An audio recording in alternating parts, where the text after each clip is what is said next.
final straw is we were being given demands to suspend sitting members of the parliament and major journalists. And moreover, we could not tell them that this was at the behest of Alexander Morales. We had to pretend that it was due to our rules of service. In the age of social media, platforms like Twitter have become powerful tools for communication, information sharing, and shaping public discourse. But what happens when these platforms are used to manipulate narratives and suppress voices? What is happening as we speak in Brazil is nothing short of full-blown totalitarianism, revealing authoritarian manipulation and censorship on the platform and kangaroo courts where the lead judge is the victim, judge, jury, and executioner. This comes as no accident, as the United States and its three-letter shadow government are integral in the rise of the censorship industrial complex, not just in Brazil, but across the world. This is where the table is set. By observing the situation and the case itself, we can see immense levels of corruption, but we need to understand how we in Brazil have arrived at this dystopian destination. For those who don't know, the Central Intelligence Agency has been embroiled in coups d'etats since their inception in 1947. Brazil's government was overthrown in 1964 thanks to the CIA providing support to the military coup that overthrew the democratically elected government of President João Goulart. The coup led to a 21-year military dictatorship. Without really going too much into detail, this, along with other U.S.-sponsored coups, was financial in nature, effectively destroying the country for the sake of installing an obedient government. Having that knowledge serves us well in observing the recent transition of power in Brazil and the outright authoritarianism. For those of us who have broken free from the psychological operations and brainwashing, we've seen the writing on the wall for years. What's extremely surprising is that the events leading up to and following Brazil's most recent election mirror our 2020 election almost to the letter. This includes the raiding of the former President Jair Bolsonaro's home, an insurrection that took place 1 year and 2 days after the U.S. insurrection, jailing of political dissidents, and subversion of democracy by colluding with the U.S. intelligence agency and the Biden administration. ForeignPolicy.com's article, How U.S. Pressure Helped Save Brazil's Democracy, stated, in addition to the January 6 and January 8 parallels, Bolsonaro's strategy was similar to that of his former ally, Donald Trump. Without evidence, Bolsonaro sowed doubts about the reliability of Brazil's electronic voting machines and spoke about voter fraud, seemingly participating to reject the presidential election and his loss. 25% of pollsters told the president that he should not verify the election and confirm it if he were to lose. This faux election, just like the 2020 U.S. election, resulted in the loss of the nationalist president, Bolsonaro, thanks to a number of variables, such as voting machines, election interference by big tech, and government corruption, leading to virtually no transparency in their election. In an attempt to ensure legitimate elections, conservatives passed a bill in 2017 that allowed for the vote to be recounted if there was a question of its validity. This became federal law only to be conveniently struck down by the Supreme Court a year later, claiming it was unconstitutional. Just think of the implications. Not only could the vote not be verified, as the Supreme Court said it was undemocratic, ensuring that the left will remain in power in perpetuity, but also create an authoritarian regime where those who dare question the election, get thrown into prison. Now let's make the situation a whole lot more suspicious. Lula, the current president of Brazil, seemingly handpicked and ushered into office by Western intelligence through employing the same talking points used against Trump, had his 26-year corruption conviction overturned just before.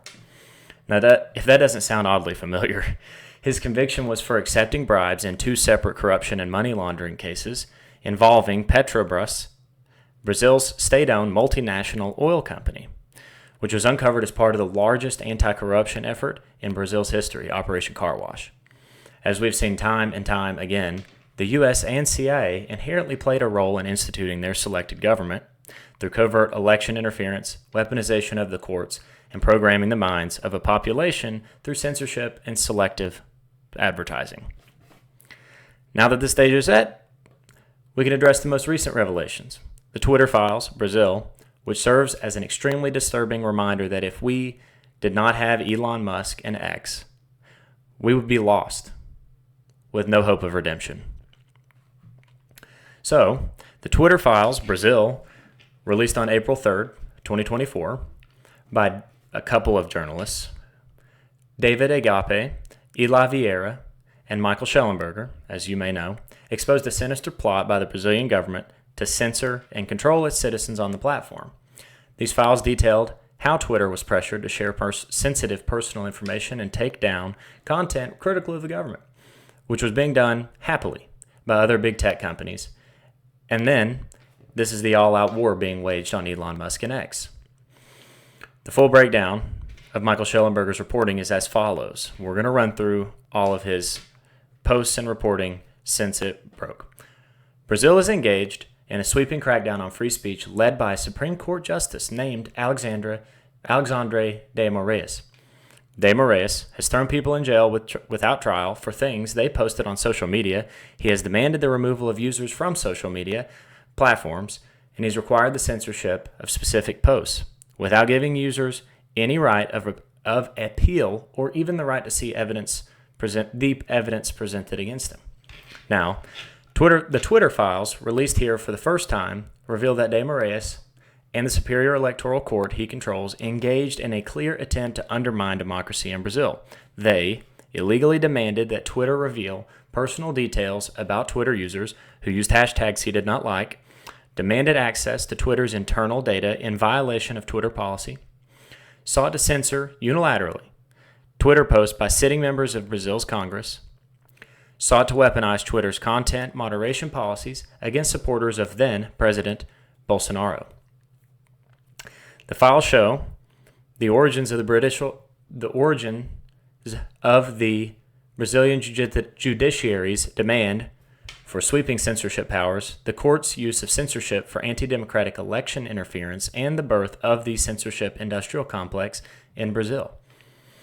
So the timeline begins here. On February 14th, 2020, Twitter's legal counsel in Brazil, Rafael Batista, emailed his colleagues to describe a hearing in Congress on disinformation and fake news. Batista revealed that members of Brazil's Congress had asked Twitter for the content of messages exchanged by some users via DMs, as well as login records, among other info. Batista said, "We are pushing back against the requests, which were illegal because they do not meet Brazilian internet law, Marco Civil legal requirements for disclosure of users' records." Marco Civil is the legislation passed. Batista noted that some conservative users had gone to the Supreme Court after they learned from the media that the Congress was trying to get their IPs and DM content. In light of this, the Supreme Court granted an injunction, suspending the requirement given its failure to fulfill legal requirements. The issues present in Brazil are only amplified by its police state-style construction of their highest courts. This is Banana Republic Kangaroo Courts. 7 justices comprise Brazil's Superior Electoral Court, TSE, for the rest of this video. 3 of those justices are also members of the Supreme Court, STF. One of them, Alexandre de Moraes, presides over the TSE. Now we get to big tech's willingness to participate in this blatant violation of privacy. On January 27th, 2021, Batista emailed his colleagues about a police investigation against him for refusing to give personal Twitter data, user data, to the Sao Paulo State Public Prosecutor Office. The prosecutor claimed that Twitter's attitude is isolated because all of the other big technology companies such as Google, Facebook, Uber, WhatsApp, and Instagram provide registration data and phone numbers without a court order. But Twitter has not and has no obligation to collect registration data, explained Batista to the prosecutor, and there is no phone number associated with the account under investigation. Then, on February 18th, 2021, Batista emailed his colleagues again to report back on his deposition. He said he told the prosecutor that Twitter operates in Brazil since 2012, and this is the first time an actual criminal investigation was filed against an employee for allegedly noncompliance with a request for court order, or a court order. Batista said he pointed out that there is no affirmative obligation in the country for collection and consequently provision of registration data. Moreover, Brazil's internet privacy law, Marco Civil, as mentioned before, covers only 1, physical address, and 2, personal qualifications, understood as full name, marital status, and profession. None of them collected by Twitter, mind you. Things then took a positive turn, which was extremely short-lived and temporary. 1 month later, March 18th, Batista emailed his colleagues again, this time with great news. Great news in quotations. A judge rejected the prosecutor's request for private user information absent a court order, and also rebukes the prosecutor for forcing compliance through a non-existent obligation without clarity about the purpose of the criminal investigation, and most importantly, reinforcing that acts that seek to identify private and constitutionally protected information require previous judicial review. 12 days later, March 30th, Batista emailed his colleagues again with an unfortunate and surprising update. The Sao Paulo State Public Prosecutor Office was back on the attack, initiating a criminal proceeding and claiming a conflict of interest, lack of impartiality of the judge. This process continued to unfold with back and forth exchanges with Batista and Twitter fighting against unconstitutional, corrupt court orders. This is where things begin to ramp up, where the government, social media companies, and the highest courts in Brazil mobilized their comprehensive censorship campaign. Moving forward, August 18th, 2021, Batista emailed his colleagues to say that the Superior Electoral Court has demanded that the accounts of heavy supporters of President Bolsonaro, who have been constantly engaging in coordinated attacks against members of the Supreme Court and Superior Electoral Court, the court order is focused on the demonetization of these accounts from different platforms. Facebook, WhatsApp, you get it. These demands appeared to be politically motivated to target pro-Bolsonaro sentiment. Even though this obligation initially does not touch us, the court also determined Twitter, YouTube, Twitch TV, Instagram, and Facebook to refrain from algorithmically suggesting profiles and videos of political content discrediting the electoral system, legitimacy of elections, in association with those users' accounts, and also to identify the origin of specific content. We have not been served with any specific tweet URLs. Twitter's head of legal, Diego de Lima Gualda, a colleague of Batista's, responded saying there's a strong political component with this investigation, and the court is trying to put pressure for compliance.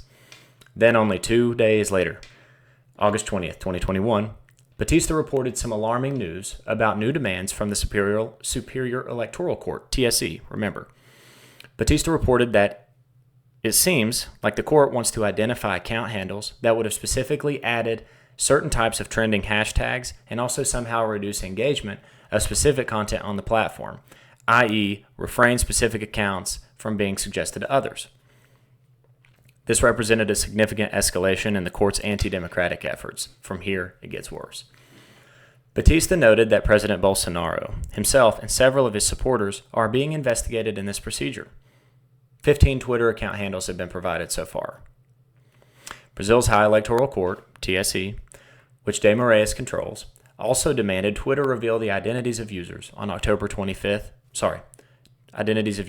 On October 25th, 2021, Twitter's senior legal counsel, Rafael Batista, emailed his colleagues to let them know that the TSE was compelling us to track down and unmask users who use specific hashtags.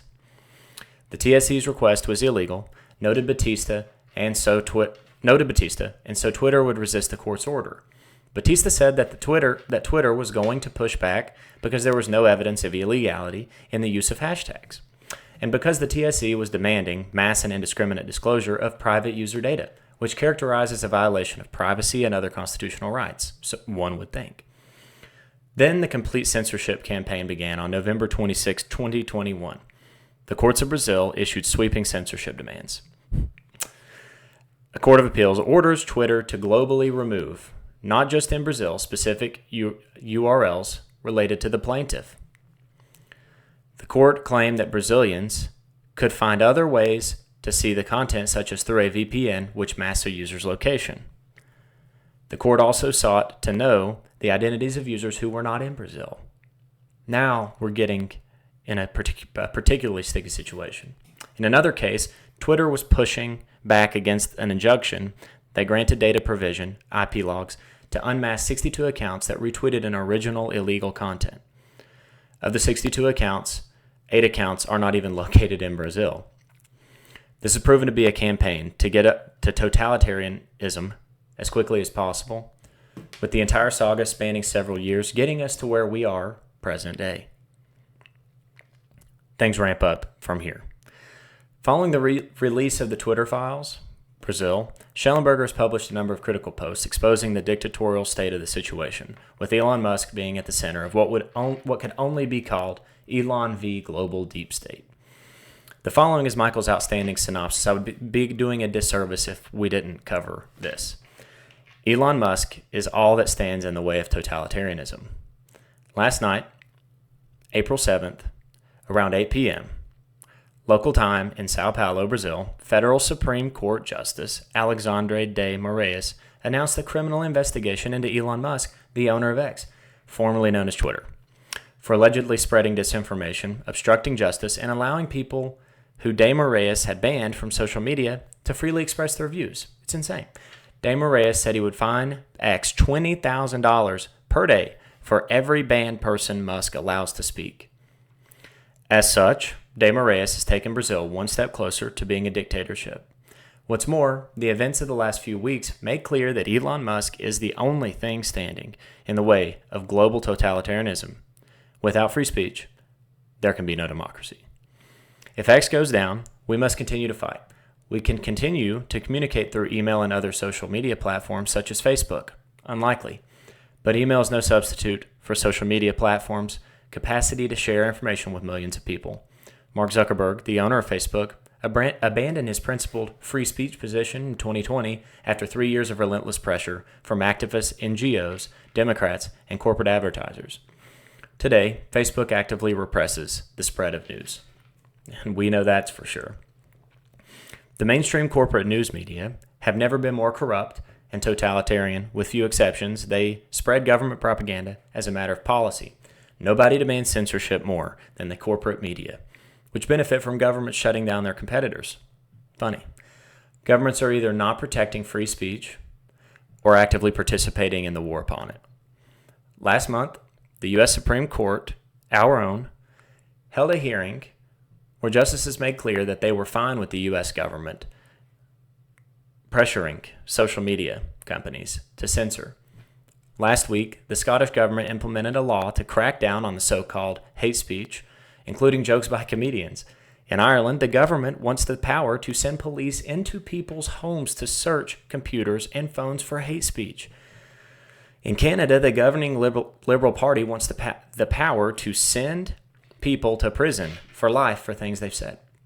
And the European Union has empowered a tiny group of bureaucrats to decide what is true and what is false and engage in mass censorship. All of this is happening at the very same moment that my colleagues and I have revealed that government intelligence organizations are working through NGOs to interfere in elections by spreading disinformation and about populist activists and political candidates. In other words, governments are demanding censorship in order to protect their ability to spread disinformation. Making matters worse, governments are directly financing corporate news media. The current Brazilian government is spending 30 times more than the previous government on media advertising in order to spread its disinformation. This is scary. I mean, it really is. I never in my life thought I would live to see the rise of totalitarianism in Western countries.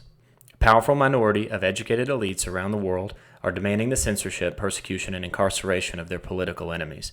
Naturally, they are doing so in the name of saving democracy. I'm shocked and embarrassed that I used to call many of these totalitarians friends and allies. The only explanation is that they are in the grip of mass psychosis after years of media propaganda and government disinformation, falsely claiming that populist political movements are undemocratic. The fact that the future of free speech rests upon the shoulders of a single individual is not something any of us should want. I do not think that this is a responsibility of Elon Musk, or that Elon Musk wants. He would be a far richer person if he never bought Twitter. he would also be living a more peaceful life. No kidding. After Musk bought Twitter, the Biden administration and the Democratic Party declared war on him. Various government agencies filed multiple frivolous lawsuits against Musk and his companies in ways very similar to the war the Brazilian government is waging on X. What all this reveals is that until Musk bought Twitter, we didn't really have freedom of expression. The U.S. government felt that it controlled both the corporate news media and social media companies. We saw in the Twitter files that the FBI orchestrated a disinformation campaign and a disinformation and censorship campaign in order to protect Joe Biden. Starting with the cyber threat, Intelligence League, operatives working for the U.S. Department of Defense and the British Ministry of Defense sought to hide their censorship and disinformation efforts as cybersecurity. After that, the U.S. Department of Homeland Security and the Stanford Internet Observatory engaged in a mass censorship effort around the 2020 elections and COVID. We all know this. We watched it. We lived through it.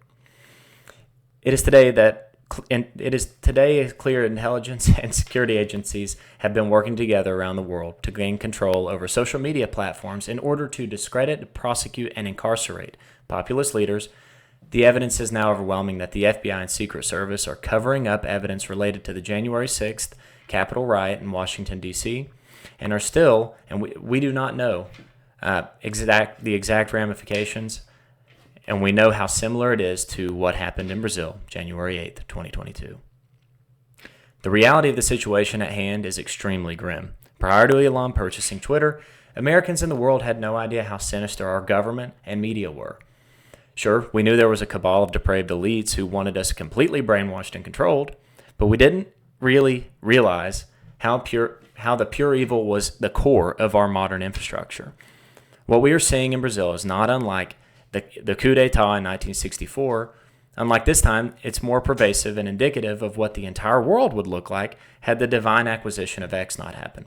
They also remind us that the price of freedom is eternal vigilance, and that we must stand together in protecting our right to free speech and privacy. The truth, as always, is our greatest weapon against tyranny and manipulation. So, I want to thank you all for tuning in, as it is my pleasure to be in this fight with you all and serve a purpose for good. If you're watching on YouTube, like, comment, subscribe, you know the drill. And if you'd be so kind, drop a follow on Rumble and X. We will win this war. For things like Brazil Twitter files, move us closer to victory. Thank you guys.